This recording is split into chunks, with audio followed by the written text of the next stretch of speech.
Amberpet dog షెల్టర్లో కుక్కలు మృత్యువాత పడటం చర్చనీయాంశంగా మారింది. జీహెచ్ఎంసీ అధికారుల నిర్లక్ష్యం వల్లే షెల్టర్లో కుక్కలు మృత్యువాత పడుతున్నాయని ఏఏఎస్ఆర్ఏ అసోసియేషన్ సభ్యులు జంతు ప్రేమికులు ఆందోళన వ్యక్తం చేస్తున్నారు. ఆహారం, నీరు సరిగ్గా అందించకపోవడం, అనారోగ్యంతో ఉన్న కుక్కలకు సరైన వైద్యం అందించకపోవడం వల్లే అవి చనిపోతున్నాయని ఆందోళనకారులు వాదిస్తున్నారు. షెల్టర్ లోపలి పరిస్థితులను పర్యవేక్షించడానికి జంతు ప్రేమికులను స్వచ్ఛంద సంస్థలను అనుమతించాలని కోరుతున్నారు. కుక్కల మరణాలకు కారణమైన అధికారులపై కఠిన చర్యలు తీసుకోవాలని వారు డిమాండ్ చేస్తున్నారు.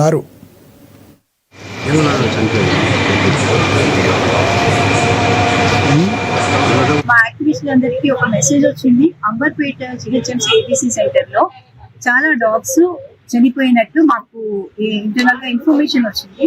దానికి మేము చెక్ చేయడానికి జిహెచ్ఎంసీ షెల్టర్కి అయితే మాకు లోపల అలౌ చేయలేదు. బట్ మాకు యాజ్ ఏ పిటిషనర్ గా మాకు ఆ రైట్ ఉంది, లోపలికి అలౌ చేసేది ఆ పిటిషన్ లో కూడా ఉంది. కానీ వాళ్ళు నో అని చెప్పేసరికి ఇంకా మేము పోలీస్ స్టేషన్ కి వచ్చి కూడా మేము కంప్లైంట్ ఫైల్ చేయాల్సి వచ్చింది. సో రేపు రమ్మంటున్నారు. మరి ఇమీడియట్ గా యాక్షన్ తీసుకోవాలని జిహెచ్ఎంసీని కూడా కోరుతున్నాము. మా యాక్టివిస్టులందరికీ ఒక మెసేజ్ వచ్చింది.